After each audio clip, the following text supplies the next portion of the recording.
अरे नहीं बलराज, ये सही नहीं है, अकरम ने घबराहट में कहा। बलराज जवाब के इंतजार में अभिनव को देख रहा था। अकरम ने अभिनव को देख ना में सिर हिला दिया। अभिनव ने अकरम से नजर हटाई, बलराज को देखा, अपना ग्लास उठाया, एक सांस में सारी शराब गटकी और जोर से ग्लास टेबल पर पटक कर बोला, कब करनी है लड़ाई? यह सुनते ही बलराज के चेहरे पर मुस्कान आ गई। अकरम के होश उड़ गए थे। क्या? नहीं टाइगर, होल्ड होल्ड, तुम्हें कुछ भी साबित करने की जरूरत नहीं है, अकरम ने अभिनव से कहा। वो अभिनव को किसी तरह की परेशानी में नहीं डालना चाहता था। अकरम, मैं जो कर रहा हूं अपनी मर्जी से कर रहा हूं। बलराज जो आज मेरे मुंह पर बोल रहा है, मैं नहीं चाहता कि कल को कोई भी एरा गेरा मेरे पीठ पीछे बोले, अभिनव ने कहा और बलराज की आंखों में देखने लगा। जब अकरम ने अभिनव की आंखों में संजय जैसे तेवर देखे तो उसने गहरी सांस ली और सब ऊपर वाले के भरोसे छोड़ दिया। लगभग 1 घंटे के बाद बलराज अभिनव और अकरम के साथ अपनी प्राइवेट अरीना में आ गया था।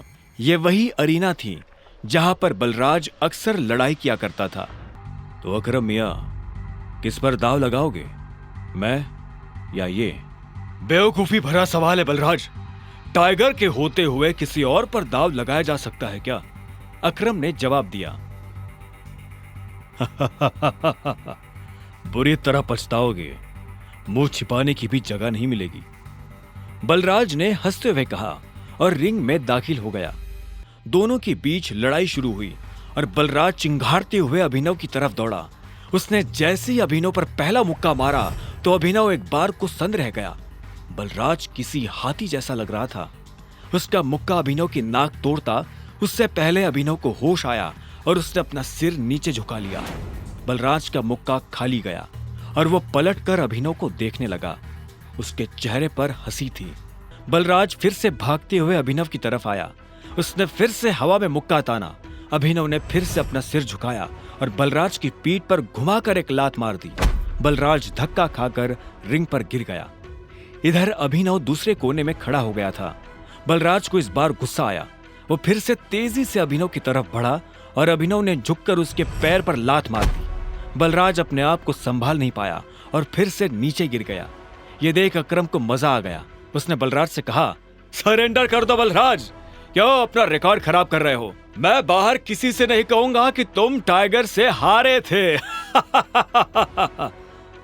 बलराज ने गुस्से में फर्श पर अपना हाथ मारा और झटके से खड़ा हो गया। इसके बाद उसने एक के बाद एक अभिनव पर मुक्के बरसाना शुरू कर दिए। अभिनव ने अपने आप को उसके मुक्कों से बचाया और आखिर में जैसे ही बलराज का मुक्का अभिनव के चेहरे पर पड़ने वाला था, अभिनव ने उसे रोका और बलराज के पेट में एक मुक्का मार दिया। बलराज दर्द के मारी नीचे झुका।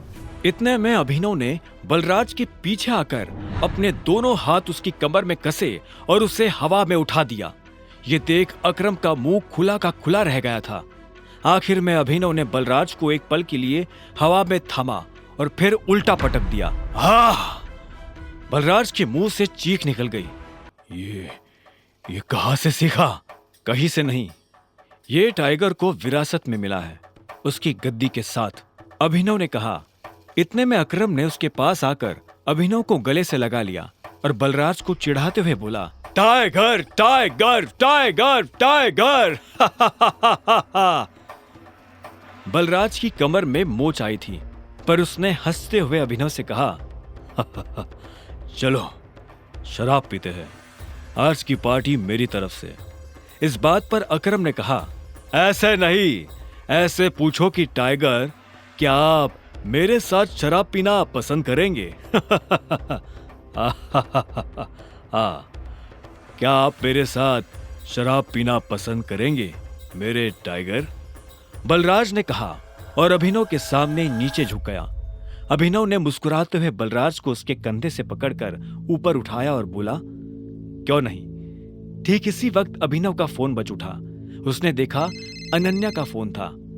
हाँ अनन्या, मेरे मम्मी पापा वापस आ गए हैं। जो कुछ भी हुआ उसके बारे में उन्हें पता चल चुका है। वो तुमसे मिलना चाहते हैं। तुम अभी के अभी मेरे दादाजी वाले घर आओ। अभिनव ने फोन जेब में डाला।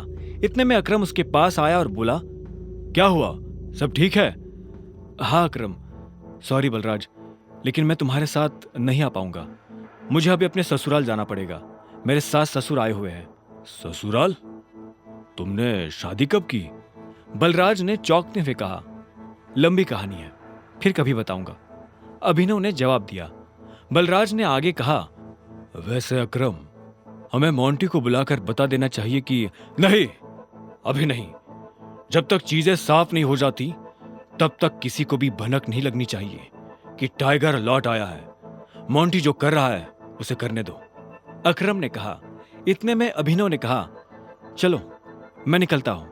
अकरम, तुम्हें याद है ना, मुझे कल से एक नई नौकरी। हाँ, तुम कल ऑफिस आ जाओ, मैं अपने सेक्रेटरी को बोल दूंगा, तुम्हारा काम हो जाएगा। ये सुन अभिनव ने अकरम और बलराज से हाथ मिलाया और वो बाहर आ गया। आगे की कहानी जानने के लिए देखें अगला एपिसोड सिर्फ पॉकेट एफएम के यूट्यूब चैनल पर, और द रिटर्न ऑफ टाइगर के सारे एपिसोड्स को सुनने के लिए डिस्क्रिप्शन में दी लिंक से डाउनलोड करें पॉकेट एफएम ऐप।